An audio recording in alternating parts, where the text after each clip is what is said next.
ನಮ್ಮ ದುನಿಯಾ separate, life style different. ಹಗಲು ರಾತ್ರಿ ಸುಖವನ್ನ ಹುಡುಕೋದೆ ಹೈಲೈಟ್.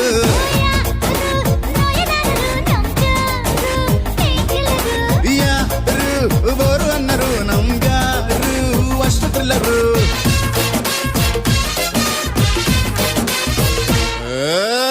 ಕೊಡ ಕೊಡ ಕೊಡ ಕೊಬ್ಬರಿ ಮಿಠಾಯಿ, ಬಿಡ ಬಿಡ ಬಿಡ ಬೆಂಕದ ಬಾಯಿ, ಹಿಡಿ ಹಿಡಿ ನನ್ನ ಮಕ್ಕಳ ತಾಯಿ ನನ್ನ ಕೈ.